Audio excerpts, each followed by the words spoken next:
Donc, on a le plaisir d'accueillir ce matin avec nous pour parler donc de transport.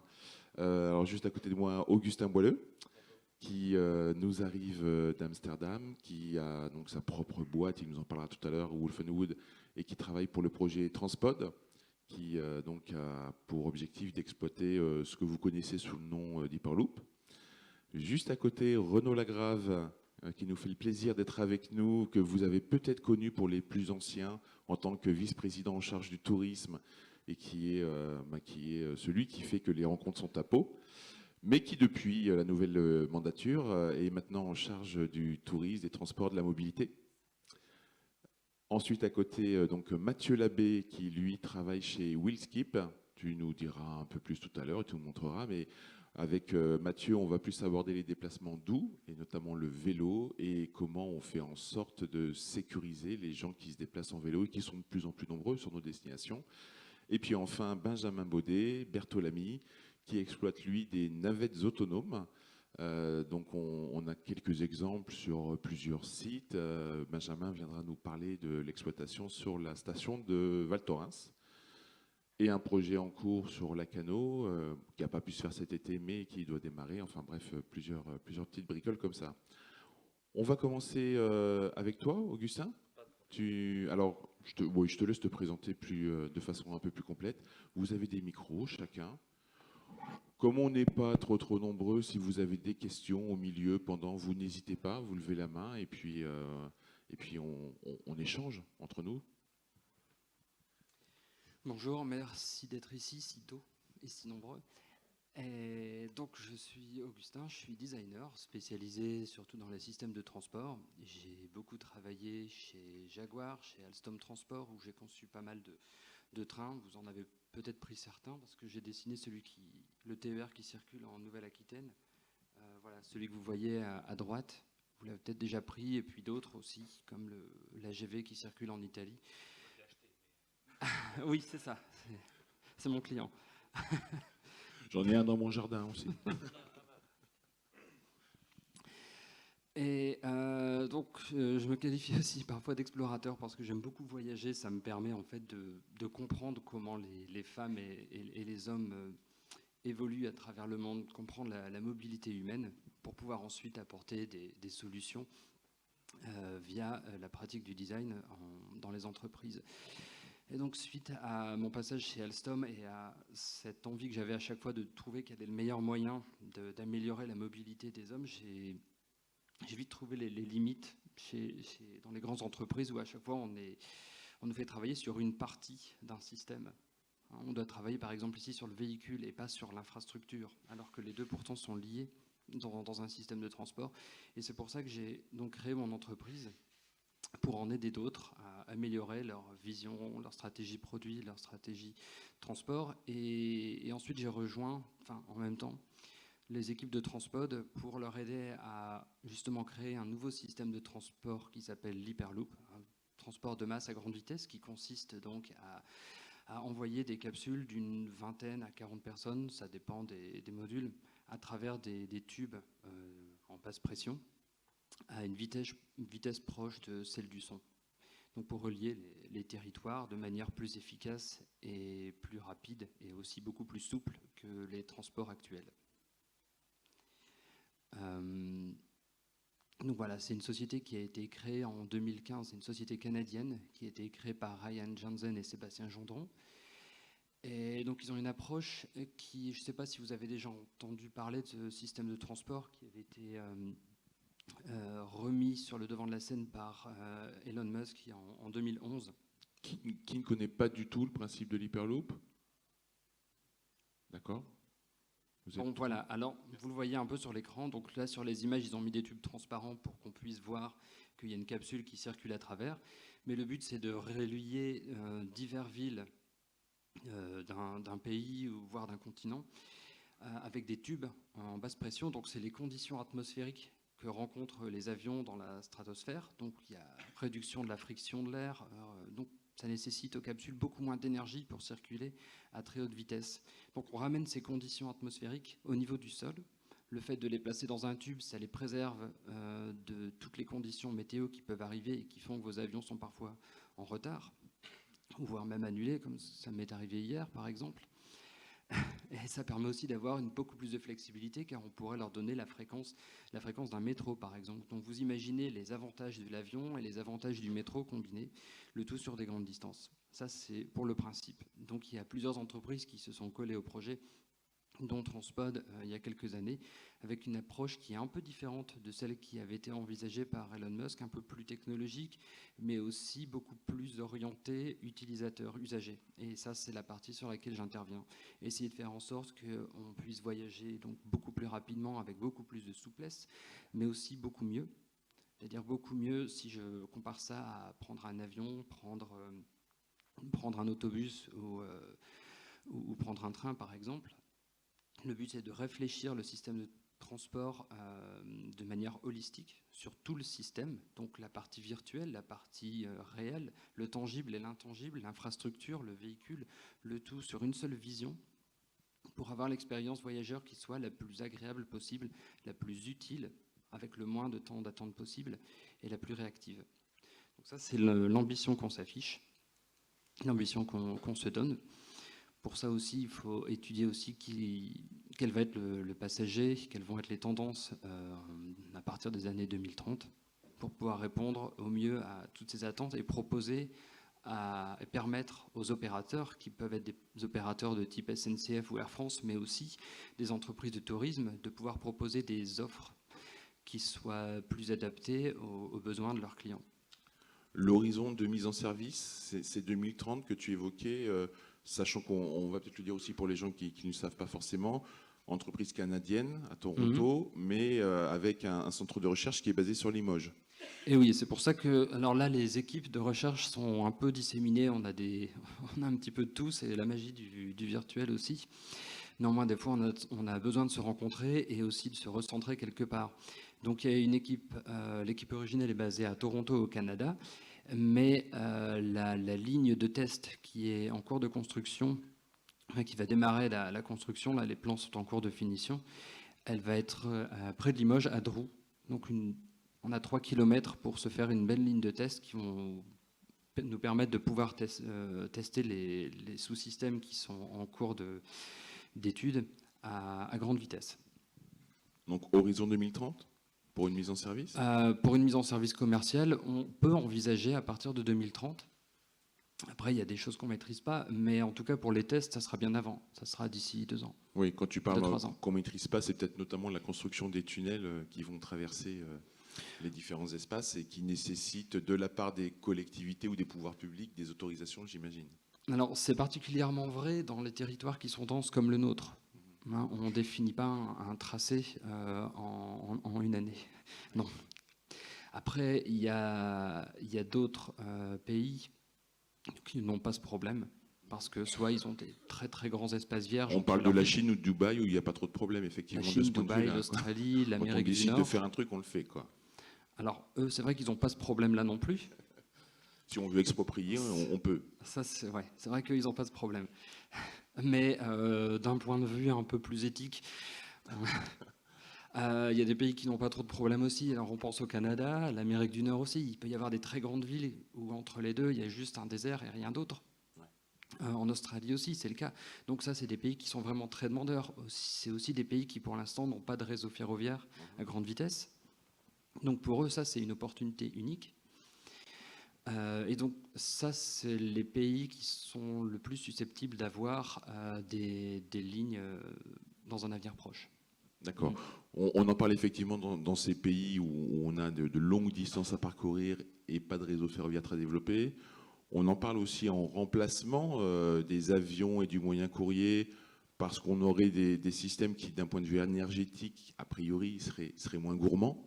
Ou en tout cas avec une empreinte carbone qui serait réduite par rapport à l'aérien. Il y a toutes ces raisons-là qui jouent aujourd'hui ou qui en tout cas peuvent permettre un développement de certaines lignes sur la technologie Hyperloop. C'est tout l'intérêt du système. On en parlait tout à l'heure. Oui, mais eux, ils n'étaient pas là. Ils n'étaient pas là, ils sont arrivés en retard. Mais l'intérêt du système, donc, c'est aussi le fait qu'il fonctionne à l'électricité. Il y a des projets aussi d'essayer d'installer des capteurs solaires et aussi de l'éolien tout au long de la ligne pour essayer de faire en sorte que le système soit le plus autosuffisant possible et surtout d'essayer de faire en sorte qu'il soit alimenté par de l'énergie verte. Ça, c'est tout l'intérêt. Oui, parce que contrairement à ce que parfois certaines images des projets laissent penser, c'est pas forcément un transport VIP de businessman, ce serait un transport accessible à tout le monde. Et en fait, l'intérêt aussi, c'est qu'on peut tout imaginer. Notre but aussi, c'est de laisser de la latitude aux opérateurs du système de pouvoir créer les offres dont ils ont envie, qui correspondent à leur business. Donc rien n'interdit à quelqu'un de dire moi je veux faire du voyage low cost dedans, parce que j'ai des clients qui préfèrent avoir un billet le moins cher possible et qui n'ont pas des besoins en matière de confort qui soient exceptionnels, et d'autres qui préfèrent tout miser sur la réactivité et la rapidité, et qui, au lieu d'aller prendre un jet d'affaires, dont ils sont, par exemple, s'ils veulent prendre un jet d'affaires, ils sont quand même contraints par la météo. Bon, avec ce genre de choses, ils peuvent, sur leur téléphone, enfin sur ce qu'ils auront en 2030, on ne sait pas trop, commander un pod VIP. Benjamin, je te sens chaud là pour réagir. Ouais, je voulais juste réagir parce qu'effectivement, ça correspond aussi à une vision qui est en train d'être portée par tous les acteurs de la mobilité, que ce soit des transports ou la navette dont je parlerai après, qui est en fait la fin du transport de masse, c'est-à-dire des véhicules de mobilité avec beaucoup de capacité, vers des modules beaucoup plus petits. Augustin le disait, on est sur du 20-40 places sur un transpod. La navette autonome dont je parlais tout à l'heure, on est sur du 15-20 places. Le vélo, on est seul. Et on se rend compte aujourd'hui qu'une des évolutions de toutes les technologies de transport va vers plutôt la miniaturisation des outils. Vous avez tous entendu parler de l'aventure de l'A380, où on en revient aujourd'hui, les compagnies aériennes rendent leurs 380 en disant c'est trop gros, c'est trop grand, on va prendre des avions, alors qui en plus ont des bénéfices écologiques, mais on se rend compte qu'effectivement on arrive dans une situation où là où nos infrastructures étaient prévues pour l'accueil de masse, un TGV c'est 1500-1800 personnes, et ben on va arriver sur des modules beaucoup plus petits où l'accueil va se faire différemment. Et ça impacte directement les territoires touristiques, parce qu'effectivement, on va arriver en mode perlé, plutôt que d'un coup une grosse injection de 1500 personnes sur un site. Oui, c'est tout à fait ça, c'est vraiment de l'hyper-personnalisation, c'est de la personnalisation de masse. C'est un mot qu'on entend souvent et on est dans cette optique-là. Et donc je trouve que justement ce système de transport s'articule très bien avec les navettes que tu proposes par exemple. Oui, le navette, le vélo, la mobilité active en fait. Et c'est ça qui est intéressant dans l'évolution qu'on est en train de vivre, c'est qu'il y a une orientation technologique, il y a plein de choses qui se construisent tout ça, mais on voit quand même qu'on est sur quelque chose d'un petit peu plus petit. Alors, ça permet de développer d'autres choses.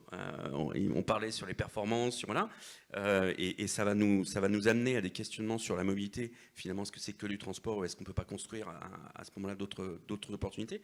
Mais c'est vrai que la tendance, elle est quand même, j'utilise 15-20 personnes, ou même nous qui sommes autocaristes, on voit un retour d'intérêt de nos autocars, du 50 places, en disant c'est un moyen de mobilité finalement qui est intéressant, qui évite 15 voitures, qui a l'agilité, la mobilité beaucoup plus facile que les infrastructures pérennes comme le train ou l'avion. Donc voilà, il y a une vraie tendance et donc un impact derrière pour les territoires touristiques. Renaud, au nom de la région Nouvelle-Aquitaine, mais en ton nom propre, comment tu vois ce type de projet et quelle est votre réflexion en tant qu'institution par rapport à ça? D'abord, pour juste réagir à ce qui vient d'être dit, moi, j'ai aucune certitude sur l'avenir. Ce que je sais, c'est que là, aujourd'hui, on a plus besoin de capacité que de petits véhicules. Je vais prendre 2-3 exemples. Nous, on est à peu près à 10% de fréquentation sur nos TER en plus, là, depuis 3 ans. Sur les 2 derniers mois, on a 20% de fréquentation en plus. Donc moi, j'ai les trains qui sont en train d'exploser. Et des trains qui sont à 900 et des bananes, et avec des gens qui ont un vrai retour. Je ne dis pas que ce ne sera pas le cas de ce que vous dites, n'est pas le cas dans 10 ans, j'en sais rien du tout. Et puis surtout, j'ai aucune certitude sur l'affaire, parce que l'an dernier, on avait une baisse, et puis là, cette année, c'est en train de totalement exploser. 20% de plus sur le mois dernier. Ce qui veut dire qu'on a plutôt besoin de capacité. Ou de fréquence. Oui, mais en même temps, il y a un moment donné où il faut se poser les bonnes questions. Aujourd'hui, ça veut dire qu'il faut qu'on se dise clairement qu'il va falloir un autre réseau dans les 10-20 prochaines années. Parce que alors à ce moment-là, moi je suis prêt à discuter de tout, mais avec un autre réseau. Là aujourd'hui, pardon de revenir au back to basic, comme dirait l'autre, bon, moi je veux bien mettre de la fréquence, mais avec un réseau pourri qui est sur des limitations de vitesse à 40 km/h, bon, on fait concurrence avec les scooters, quoi, hein, on est d'accord. Et effectivement, il faut reprendre le vélo, parce que, bon, à 40, il doit y avoir Froome, mais sinon, la réalité, c'est que là, aujourd'hui, nous, on est en train d'exploser, parce qu'il y a une vraie demande de mobilité collective, et c'est un sujet. Moi, je vois la suite. Ce qui est clair, c'est que moi, j'ai pas de visibilité à long terme. Je me suis pas. J'avoue qu'on est tellement pris par les trucs du quotidien qu'on regarde pas forcément à long terme. Néanmoins, moi, j'ai quand même le sentiment aujourd'hui que quels que soient les outils qu'on utilise, ça va être. Je pense que c'est la question des infrastructures qui est posée aujourd'hui. Je vais juste parler en France, hein, parce que moi j'ai conscience que partout ailleurs les choses sont en train d'évoluer. Mais je vais prendre un seul exemple, moi, qui me paraît quand même quelque chose qui mérite d'être regardé. Si je parle du combiné et du ferroviaire et des outils qui sont mis à disposition, c'est l'exemple de la Suisse. Aujourd'hui, tout le monde se plaint qu'il y a trop de camions sur les routes. Super. Plus personne fait de fret en France. Tout le monde dit qu'il faut plus de fréquences, c'est la vérité. Tout le monde dit qu'il faut de la vitesse. Ok, super. Eh bien, en Suisse, ils ont mis 3 voies. Au lieu de dire je vais mettre une voie ferrée, ils ont mis 3 voies. Une voie pour le fret, une voie pour la vitesse et une voie pour les trains qui vont desservir tous les territoires. Ce qui veut dire qu'on peut allier toutes les demandes qui sont aujourd'hui faites, que ce soit par les usagers de tous les jours ou que ce soit aussi par les touristes qui veulent faire un point ou un point le plus vite possible, ou bien passer leur semaine ou leurs 15 jours en faisant du multipoint. Et on pense aussi au transport de marchandises. Donc, si moi j'avais une vision un petit peu plus à long terme, je me dirais, ouais, c'est quand même, pour moi, le sens de l'histoire, il va être dans les infrastructures. Donc, les infrastructures qui vont permettre demain, moi je le dis tranquillement, hein, de supprimer l'avion, moi, 200% pour. Je dois dire que aujourd'hui, nous, pour citer un exemple, hein, à partir du moment où on a eu la LGV jusqu'à Bordeaux et qu'on a cadencé des TER derrière, je crois pouvoir vous le dire, mais il y a un aéroport en Nouvelle-Aquitaine qui a fermé. Ça s'appelle Périgueux. Et je pense que ce n'est pas le dernier.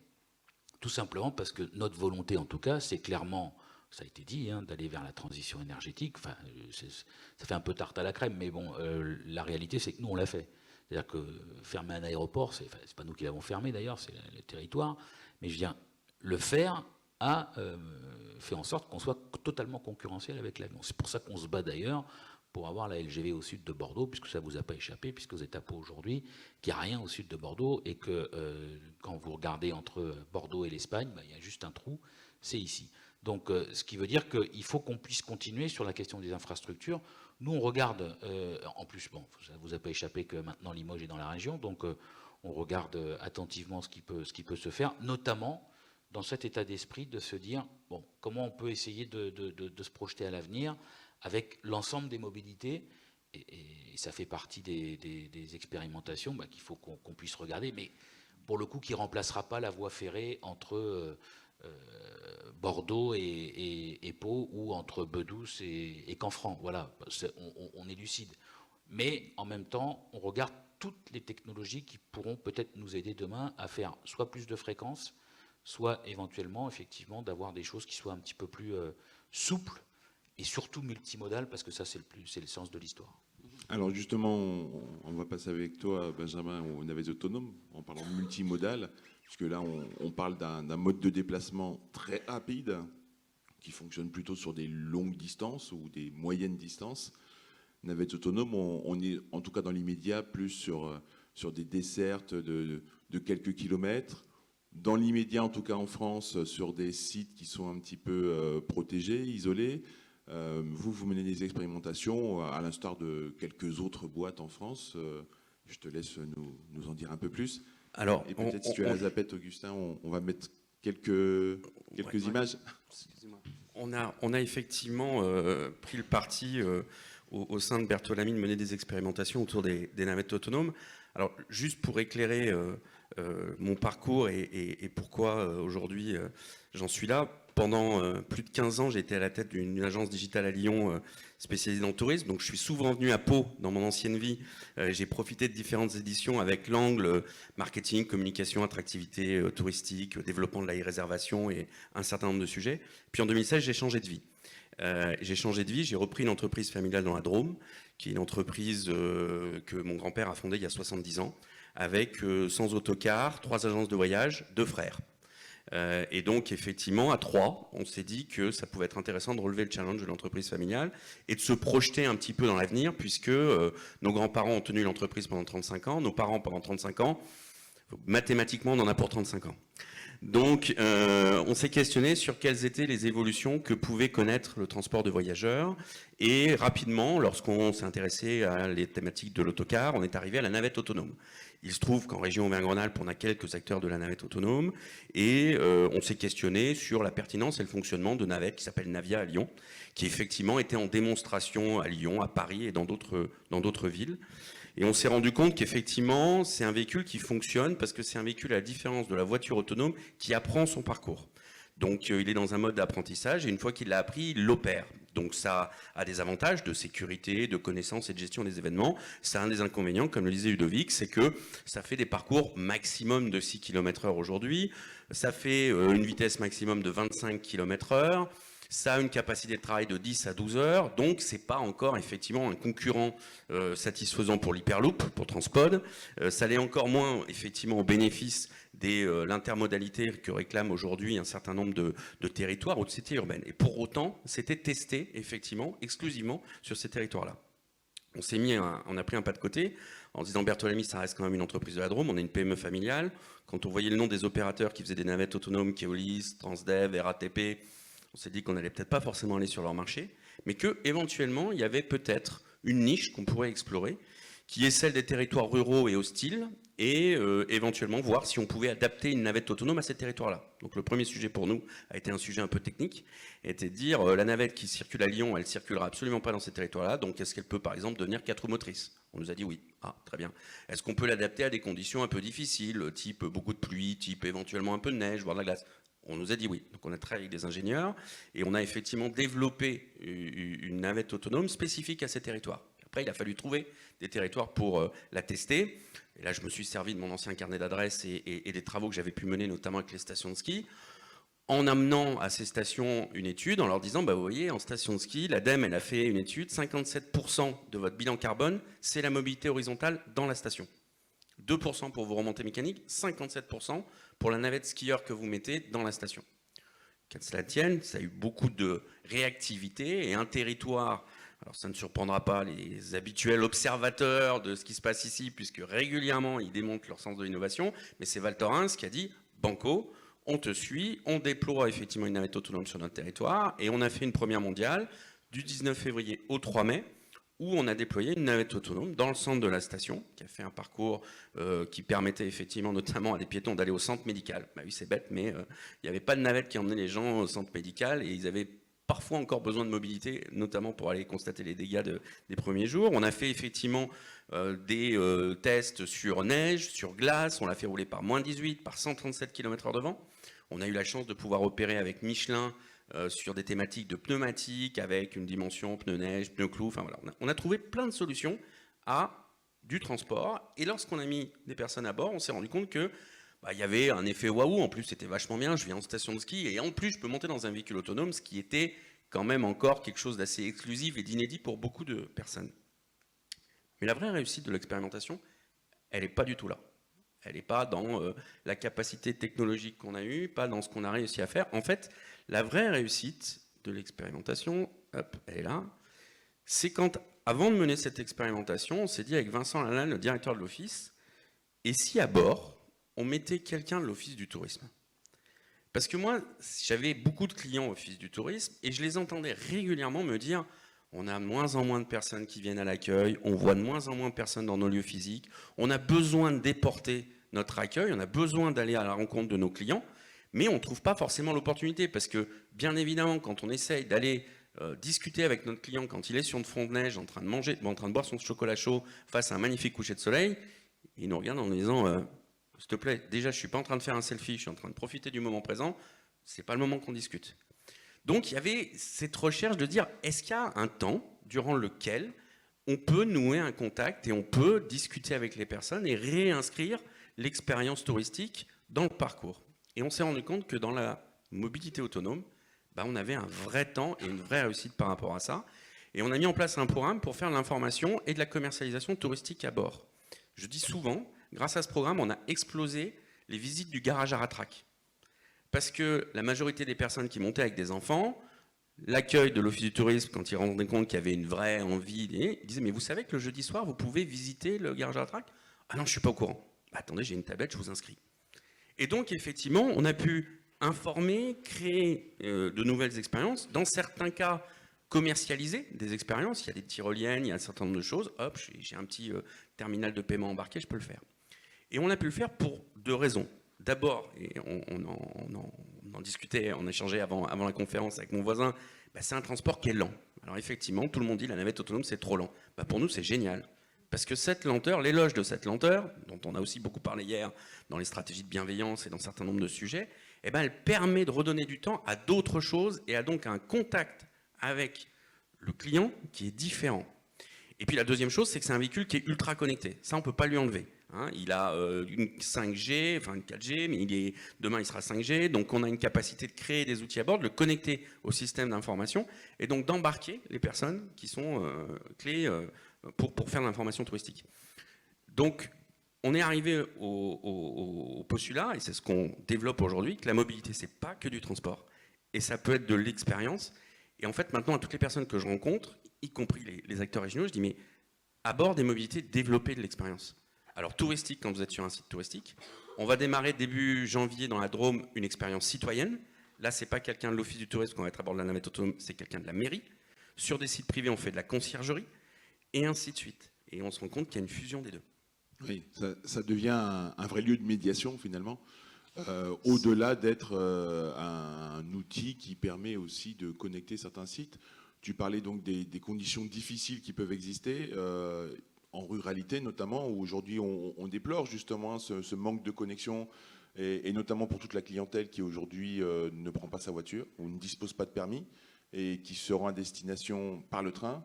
Ce manque de possibilité de circuler ensuite sur le territoire. Est-ce que c'est aujourd'hui des demandes auxquelles vous répondez? Est-ce que, en tout cas, est-ce qu'il y a une réelle demande de la part des territoires, et est-ce que vous pouvez combler ce manque? Alors, il y a une très grosse demande. Alors, effectivement, la fenêtre médiatique qu'on a eue avec 2-3 opérations comme Val Thorens, comme Le Mans, les tests qu'on a fait cet été à la Cano pour nous permettre d'opérer la saison prochaine, ont amené effectivement tout type de sujets, y compris ceux que tu évoques. Il faut savoir que cette navette, elle a aussi un avantage, c'est qu'elle est adaptée aux personnes à mobilité réduite.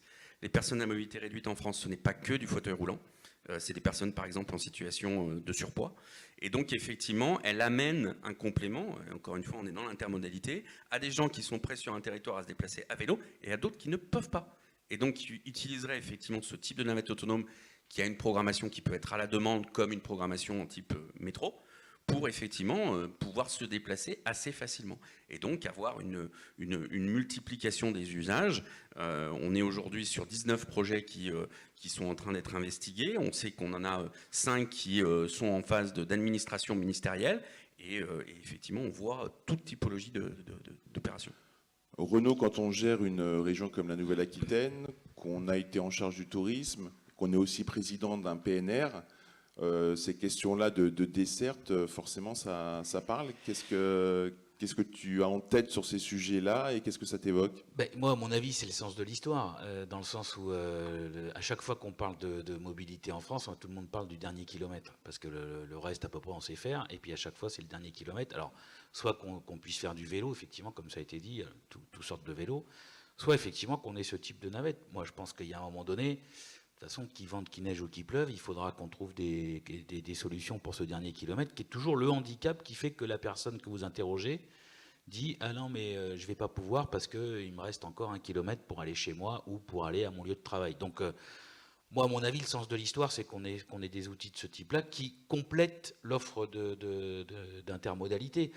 Parce que c'est vrai qu'à la fois, il y a les PMR, mais quand on est en milieu rural, on a des personnes aujourd'hui qui effectivement conduisent plus. Alors, ne serait-ce que, je vais vous donner un seul exemple. Hier matin, j'inaugurais une ligne de bus qu'on a remis entre Biscarrosse, enfin Parentis et La Teste. Pourquoi elle est utilisée? Blindée, hein. On a des voyageurs, on ne savait même pas qu'ils étaient là, et donc on a remis cette ligne. Très bien. Pourquoi ils y vont? Parce qu'il y a un centre de santé à La Teste où tout le bassin d'Arcachon va.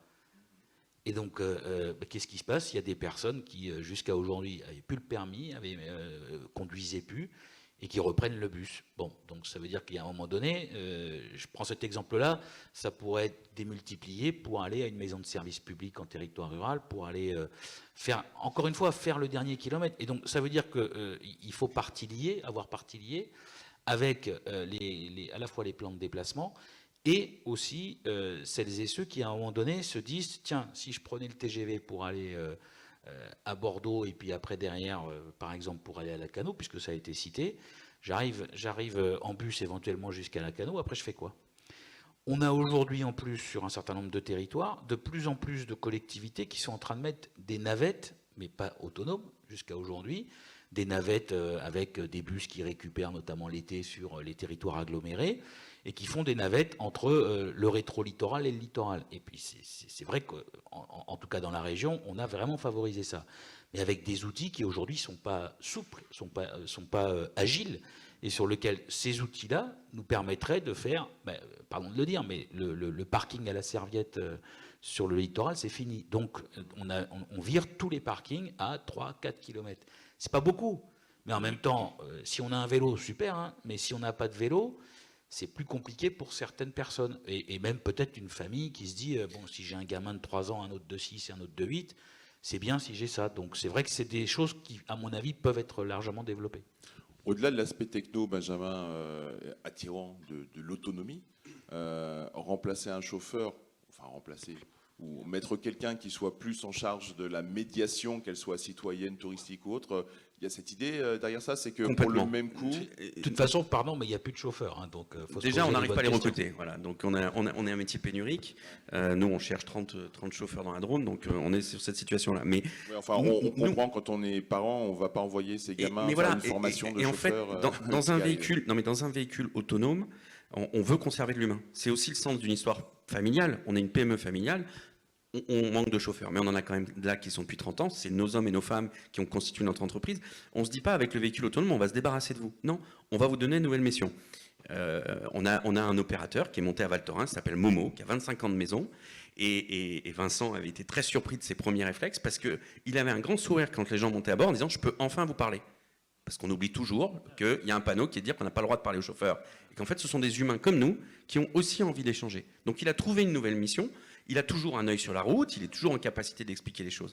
Et voilà, donc on arrive effectivement à recréer cette présence d'humain. Moi, je pense que ceux qui disent que le modèle de l'autonome, c'est un modèle où on va baisser les coûts, ils ont tort. Effectivement, c'est de nouvelles opportunités, c'est de la nouvelle construction. Et je rejoins tout à fait ce que vous disiez, typiquement le projet de Lacanau, c'est ça, c'est la création d'un parking extérieur à la destination et créer des mobilités pour emmener les gens vers les plages. Ça permet deux choses. Un, de ne pas créer une saturation automobile au cœur de la station, et deux, de protéger le littoral. Parce que quand vous arrivez avec un bus de 30 tonnes, vous mettez 50 passagers à bord et que vous le faites passer sur le front de mer, vous appuyez sur la dune, vous appuyez sur les infrastructures, et à un moment donné, quand vous faites ça 40 fois par jour, vous baissez votre capacité à protéger votre environnement. Donc c'est des enjeux aussi connexes. Alors tu me permettrais une belle transition pour Mathieu, mais je crois qu'Augustin voulait dire quelque chose depuis déjà 2-3 échanges. Je te voyais prêt à prendre le micro, donc... Non, mais en fait, à chaque fois, j'acquiesce et je veux dire quelque chose et il intervient... Il dit ce que j'allais dire, en fait. Donc, non, mais ça va dans le même sens, dans le sens où chez Alstom, quand on concevait le design de train, qu'il soit TER ou même grande vitesse, on essaie justement d'introduire cette notion de localiser un service public ou même un service commercial d'une entreprise privée à temps plein ou à temps partiel à bord des trains. Donc c'est une idée qui n'a pas qui n'a pas eu d'impact jusqu'à présent avec les clients à qui on parlait. Bon, après, ils n'ont pas... On peut dire ça, hein, parce qu'à part les annonces qu'on peut faire bricoler, c'est tout ce qu'on peut faire sur un train Alstom, hein, franchement, sur les trains qu'on nous a vendus, en tout cas récemment. Mais non, c'est Mais parce si qu'il vous y y a êtes pas la plus... demande. Ah si, C'est-à-dire, si. Les demandes d'afficheurs légers, des choses un petit peu plus pas les évoluées. afficheurs légers, c'est la demande d'avoir des espaces avec des personnes à bord, des personnes localisées qui représentent Ah oui, soit des d'accord. entreprises, soit des services publics. Comme par Dans exemple les trains, vous voulez dire? à l'intérieur même du train. Bah, ça s'appelle un contrôleur, sauf que, en l'occurrence, pour l'instant, les contrôleurs, ils ne sont pas encore formés pour faire de la médiation touristique, non, malheureusement d'ailleurs, hein, mais ça viendra peut-être. Enfin, moi, je Peut-être, parlais j'espère en tout cas. d'un postier, par exemple, qui serait Un vraiment postier à à bord. temps plein sur les lignes qui, justement, font des liaisons pour les travailleurs qui font 3 km pour aller à Du moment qu'il travail. paye son billet, moi, j'ai pas de problème. Enfin, voilà, il y avait des solutions sur lesquelles on avait envie de travailler, mais bon, après, c'est un projet en soi. Mathieu, toi donc tu es sur également ce dernier kilomètre et sur ce mode de déplacement moins impactant aussi pour les voies, qui est le vélo. Et ton idée, toi, c'est d'amener une couche de service supplémentaire sur cette clientèle touristique et habitante qui se déplace de plus en plus en vélo, avec des vélos de plus en plus sophistiqués aussi. On a vu l'essor incroyable du vélo assistance électrique. Je te laisse nous présenter un peu ton activité. Eh bien, je vais reprendre ça, je vais me présenter aussi. C'est vrai qu'on va parler d'humain, de derniers kilomètres, voire même des 10 derniers kilomètres, et de mobilité douce. Donc moi, personnellement, je viens de la technologie. J'ai monté une start-up qui essayait d'éviter les déplacements avant, en collaboration à distance. Et puis maintenant, j'essaye plutôt de favoriser les déplacements qui consomment peu d'énergie, en essayant de faire le moins de tech possible, même si on a besoin. Voilà, pour me présenter rapidement, l'idée pour nous, moi-même je suis cycliste et partout dans le monde les vélos sont volés. Le vélo est un anagramme de voler, hein, vous le savez tous. J'ai envie de faire un petit sondage, de me lancer là-dessus, peut-être que maintenant tout le monde est réveillé. Qui s'est déjà fait voler un vélo dans cette salle? Voilà, le constat est clair. Du coup, le retour d'expérience est assez fort pour tout le monde, c'est que son vélo à 3000... dernier cri, voire carbone ou autre, en fait, on l'emmène pas à la plage.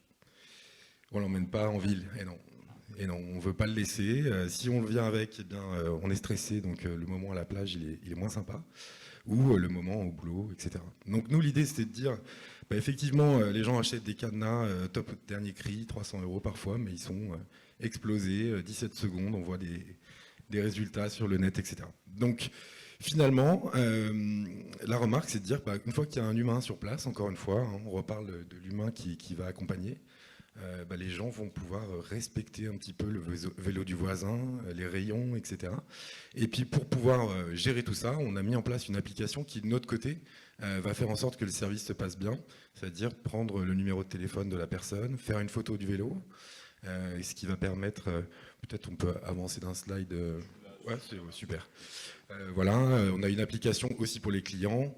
Tout ça permet d'être bien géré. Quand vous revenez, on vous fait valider un code que vous recevez, un peu comme le 3D Secure de votre carte bleue, ce qui permet de tout bien valider, puisque nous, entre-temps, on a éventuellement changé de personne, donc on ne peut pas reconnaître tout le monde. Et puis, on ne voudrait pas prendre des photos des personnes, parce que là, on rentre dans les données personnelles, et ça, c'est complètement impossible. Donc, on prend une photo uniquement des matériels. Et ça rassure tout le monde. Et surtout, on peut laisser casque, sacoche. Pour les cyclotouristes, ils vont pouvoir laisser leur remorque ou leur grosse sacoche. Et ça, ils nous remercient 10 fois en sortant du parking parce qu'enfin, ils peuvent aller au resto. Voilà, donc c'est valable. On pourra regarder d'autres exemples. Mais en résumé, c'est ça. Il y a une application, évidemment, qui permet d'avoir les horaires. On peut faire du paiement côté client, comme faire supporter par l'événement ou par la collectivité. On arrive à faire un peu tous les modèles. Surtout, une fois qu'on a cet humain sur place, eh bien, on peut vendre des accessoires de réparation. Là aussi, finalement, ça fait partie de la sécurité que d'être capable de rentrer. Si je fais 10 km à vélo pour venir à la plage et que j'ai une potentialité de mettre une épine dans mon pneu, je ne suis pas rassuré non plus. Donc si je sais qu'au bout, je peux être réparé, je peux avoir une anti-crevaison rapide, éventuellement un phare si on rentre tard parce qu'on se les fait tirer sur le parking d'avant, comme on connaît tous. Voilà, ça fait partie de la sécurité. Et ça, c'est valable finalement autant à la plage que pour le vélo taf en bas d'IGH qui ne trouveront jamais l'espace possible pour mettre un parking, comme évidemment pour l'événementiel en très grande dimension de parking. Oui, moi j'ai eu l'occasion de le tester sans le savoir en juin dernier à Bordeaux. Excellent. Il y avait les demi-finales de top 14 de rugby donc, à Bordeaux, où la Ligue nationale de rugby avait vraiment mis en avant le vélo, la location de vélo pour se rendre au stade. C'est quand même pas simple de se rendre au stade. Et on y est allé en vélo, comme beaucoup de gens. Et on est tombé donc sur d'immenses parkings, accueillis par des hôtes et des hôtesses qui étaient charmants, charmantes. Rigolo et on voyait que voilà, on n'allait pas se faire tirer le vélo une fois sur place et qu'on allait pouvoir repartir avec, et c'était vraiment un service hyper sympa. Je sais pas, enfin tu vas peut-être nous dire combien de gens utilisent le vélo, mais on était plusieurs milliers à être venus au stade. En fait là du coup tu reparles d'une autre expérience dont j'ai pas parlé parce que pour pas trop charger, mais effectivement on peut faire de la location en ligne, c'est-à-dire que les gens vont louer, prendre la caution, peut-être que tu avais pris un vélo en ligne, voilà. Et après, pour faire sortir le vélo, au lieu d'avoir le système de carte bleue complexe qui demande beaucoup d'humains sur place, donc les gens font ça sur leur smartphone, et ensuite on va pouvoir sortir les vélos avec un simple SMS. Donc on a pu sortir 2 fois 650 vélos en 2 heures, parce que le match c'est maintenant et pas après, et avec 3 staffs de sortie. Il y avait des staffs d'accueil et des staffs de sortie. Donc on avait 1000 places en promesse pour les visiteurs du stade, donc 1000 places sécurisées, ce qui nous a amené beaucoup de vélos qui, au lieu de se prendre des amendes et se garer n'importe comment à Bordeaux, pour le coup, ils sont venus tranquilles. Je ne vous cache pas qu'ils ont pu boire un petit peu plus que d'habitude. Et puis aussi, on parlait d'expérience sur le parcours. C'est intéressant, ça c'est l'idée de la LNR. C'était d'événementialiser tout le parcours entre le centre de Bordeaux et jusqu'au stade. Donc, du coup, la partie faire du vélo, elle devient sympathique. Ah, c'était carrément festif, tout le trajet, clairement. Et donc, du coup, au lieu d'être dans un tram enfermé, plein soleil, avec de la clim, où c'est pas forcément on est Pâques, voilà.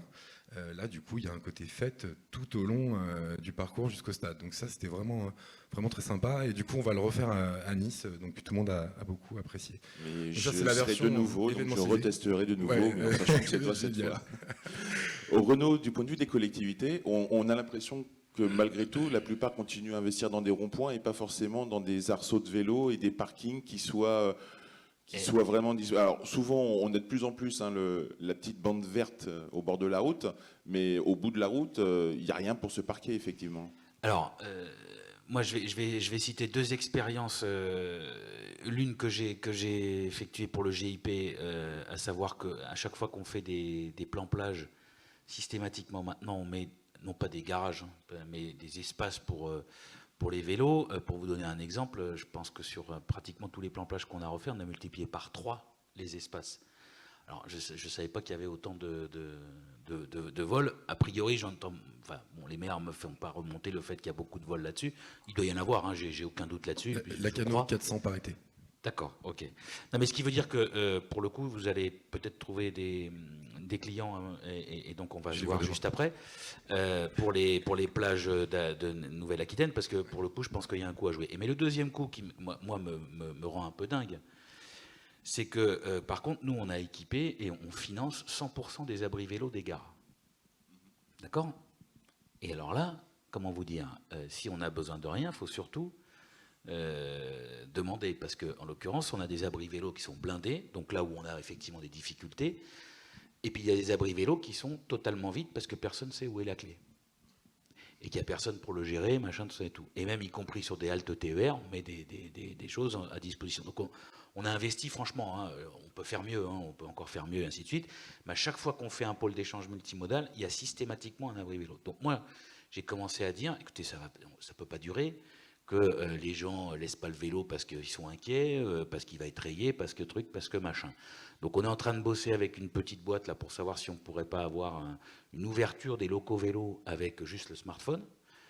Donc c'est pour ça, on va se voir juste après. Et puis pourquoi pas mettre en place un dispositif, parce que pour le coup, il n'y a plus personne qui est capable de gérer ça. C'est-à-dire on est tous contents de pouvoir garer notre vélo, de laisser notre vélo à la gare, mais on ne sait pas dans quelles conditions on va pouvoir le retrouver, machin. Tout. Donc il y a quelque chose qui est à inventer. Donc moi, ce que je crois vraiment, c'est qu'aujourd'hui, par contre, les investissements sur les voies vertes, sur...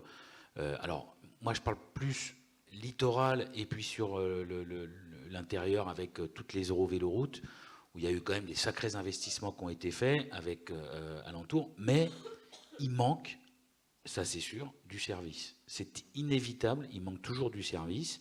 10 ans après, sur la Vélodyssée, il y a encore des endroits où il n'y a toujours pas de service. Donc, ce qui est clair, c'est que moi, à mon avis, des applications comme ça ou des outils comme ça peuvent permettre demain à des gens qui viennent occasionnellement, et on voit même des voies vertes qui sont en milieu plus rural, complètement blindées, et sur lesquelles il y a besoin qu'on ait effectivement un petit peu plus de services, et au-delà d'ailleurs de ces services qui sont proposés, peut-être plus d'animation, comme tu disais. Il y a des parcours comme ça, bon, à l'occasion de grosses manifestations, mais je pense qu'en dehors de ces manifestations, il y a des choses pour toute l'année à essayer de trouver. La preuve en est, c'est que cet été, on a fait une opération sur Bordeaux-Arcachon pour mettre les vélos à bord des TER. Donc on a enlevé des sièges, enfin je vous passe sur les détails. Ce qu'on n'avait pas fait l'an dernier. L'an dernier, c'était un peu à l'arrache. L'an dernier, c'était 400 vélos. Cette année, c'est 1200 vélos qui ont été transportés sur les TER. C'est encore pas assez, hein. Il y en a encore de quoi faire. Mais ça veut dire que les gens... ils souhaitent de plus en plus, encore une fois, on parle toujours du dernier kilomètre, pouvoir emmener de quoi faire le dernier kilomètre. Ouais. Et des grosses communications de la part des collectivités. On parle d'Arcachon notamment, qui a fait toute une communication sur le bassin d'Arcachon en vélo. Absolument. C'est vrai qu'il vaut mieux être en vélo qu'en voiture d'ailleurs. Ah, ça c'est clair. Donc, Augustin, toi qui vis à Amsterdam, je pense que vous avez quelques leçons à nous donner sur la gestion des vélos de ce point de vue-là, mais voilà, bon, c'est pas forcément le sujet. Enfin, si tu veux dire un mot, pendant qu'on va peut-être voir s'il y a 2-3 questions dans la salle. Oui, j'ai pas de vélo, si j'ai un vélo, j'ai pas de voiture. J'ai jamais eu de voiture d'ailleurs. J'ai un vélo à 20 balles, donc personne me le vole. Mais Voilà, c'est vrai que l'idée, c'est qu'on voudrait que les gens puissent sortir leur vélo à 3000 plutôt que d'avoir le vélo rouillé de la semaine. Et puis, voilà, et du puis week-end. je vois aussi beaucoup de personnes qui se mettent au vélo parce que maintenant il est électrique. J'ai des amis par exemple qui ne pouvaient plus faire de vélo à cause d'un problème musculaire ou un problème médical, qui se remettent au vélo à voyager dans tous les Pays-Bas. J'ai une amie qui vient spécialement d'Australie pour visiter les Pays-Bas à vélo et qui peut le faire uniquement parce que maintenant il y a des vélos électriques à cause d'un problème de pied. Mais le problème du vol, c'est vrai que c'est un problème récurrent. Même aux Pays-Bas, c'est pas un problème qui est réglé. Le problème du parking... C'est même pire qu'en France, contrairement à ce qu'on croit. C'est-à-dire que si on ramène la statistique par vélo, donc on retrouve qu'il y a plus encore de vols. Je crois qu'on est un Amsterdammer quand on a volé un vélo, c'est ça ? Pardon ? On est un Amsterdammer quand on a volé un vélo ? Moi, ça m'est pas arrivé, justement parce que Pas encore. personne n'en veut. Mais non, après, l'autre problème que je trouve qui n'est même pas résolu aux Pays-Bas, et ça, c'est d'ailleurs assez étrange, parce que même quand je dessinais des trains pour les Pays-Bas, on ne me demandait pas de faire des espaces pour les passagers transporter leur vélo. Donc, je peux comprendre qu'il y a aussi une raison commerciale à ça. Ça prend beaucoup d'espace, un vélo. Mais j'attendais plus de prise en charge de la mobilité individuelle par les mobilités collectives, les mobilités de masse.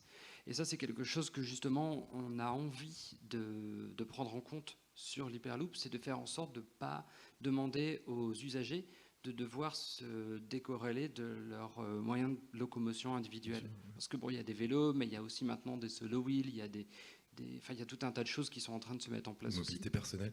La mobilité personnelle, c'est un sujet qui évolue. Le fait de pouvoir aller à la gare avec un vélo réduit ce temps qui parfois est très long pour aller jusqu'au point de prise en charge.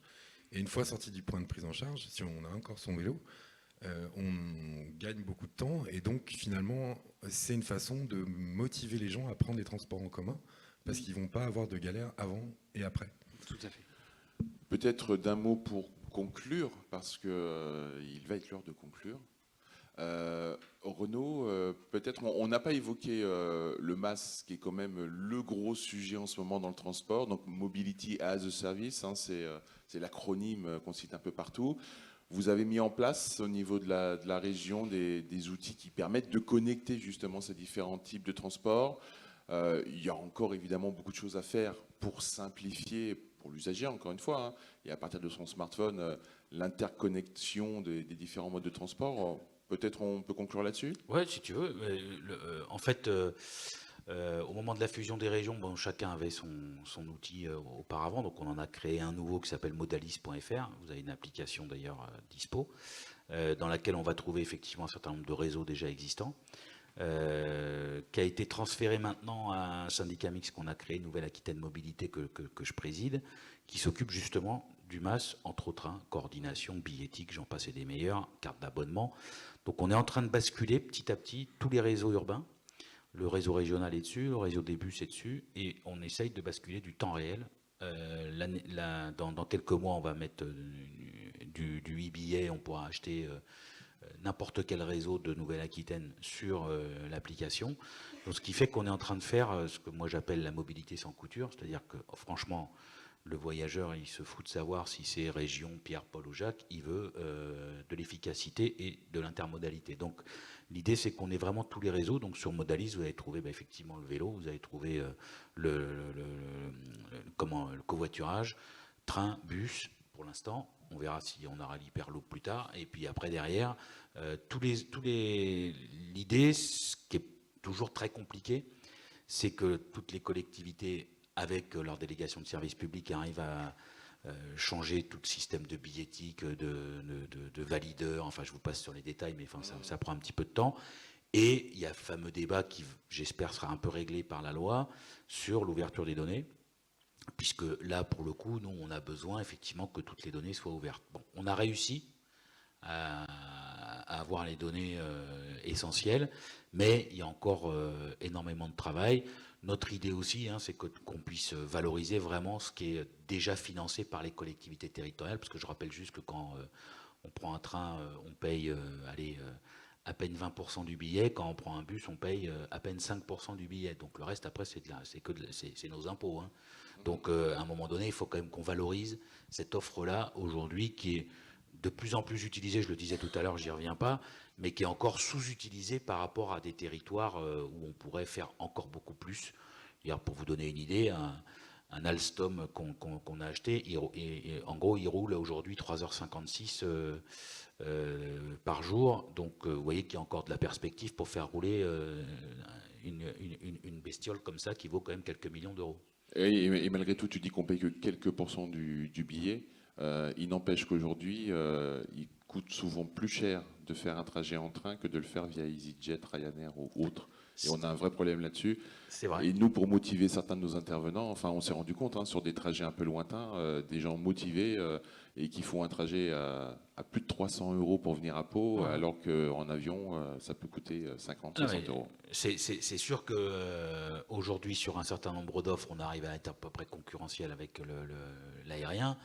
Mais en l'état actuel des choses, je veux dire, à partir du moment où de Bordeaux, on trouve des billets à 19 € pour aller je ne sais où en Europe, c'est sûr que 19 €, pour l'instant, en ferroviaire, on arrive à le trouver sur Ouigo, au départ de Bordeaux, j'entends, mais à partir du moment où on est sur le sud de la région, c'est sûr qu'on est un petit peu handicapé, parce qu'après, derrière, il faut reprendre d'autres outils. C'est pour ça qu'encore une fois, on veut la LGV au sud, parce que ça veut dire qu'il y aura des offres qui seront possibles, y compris d'ailleurs avec nos copains espagnols qui arrivent à la frontière dans 2-3 ans et avec des TGV grande vitesse pour aller sur Madrid.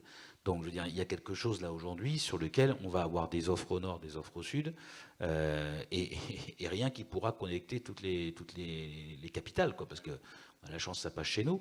Mais ce qui veut dire qu'en termes d'offres, c'est sûr qu'après, quand on a dû combiner, c'est un petit peu plus compliqué. Est-ce qu'on arrivera à concurrencer l'avion à terme? Moi, j'en suis à peu près persuadé, à condition véritablement qu'il puisse y avoir dans le dispositif d'aujourd'hui beaucoup plus de voyageurs qui tiennent compte du fait qu'aujourd'hui ils ont des offres, qui peuvent prendre des offres aujourd'hui existantes, alors qu'aujourd'hui ils reprennent la bagnole. Encore en venant aujourd'hui, je voyais les bagnoles partout pour venir, alors qu'on est sur des territoires où il y a des offres de bus, il y a des offres de train, mais les gens sont encore attachés. Et surtout en milieu rural, on peut le comprendre, encore une fois, avec ce fameux dernier kilomètre, sont encore attachés beaucoup à leur voiture. Merci beaucoup à vous quatre, on peut les applaudir. Merci. On peut vous applaudir d'avoir été là aussi. Vous retrouverez Augustin tout à l'heure en introduction des 15 minutes chrono, donc il nous parlera un peu plus et devant une assemblée un peu plus fournie, je pense, de l'Hyperloop. Et je crois que ce qu'on peut retenir, notamment de cet atelier, ce que disait Benjamin, c'est que dans ces modes de transport, innovants ou pas innovants, la médiation humaine, on peut vraiment faire quelque chose. Les offices de tourisme ont un rôle à jouer et on voit de plus en plus de navettes, autonomes ou pas autonomes, qui sont mises en place et gérées parfois par des offices de tourisme avec tous les problèmes légaux que ça peut poser pour permettre justement une intermodalité et une desserte de certains lieux, notamment sur les plages, stations de ski, stations balnéaires. Il y a vraiment des gros efforts là-dessus et il y a sûrement des services à penser sur ces sujets-là. Benjamin, Mathieu, Augustin sont là toute la journée. Je pense que Renaud reste aussi un peu avec nous, pas trop longtemps, mais voilà, à votre disposition pour en parler. Merci.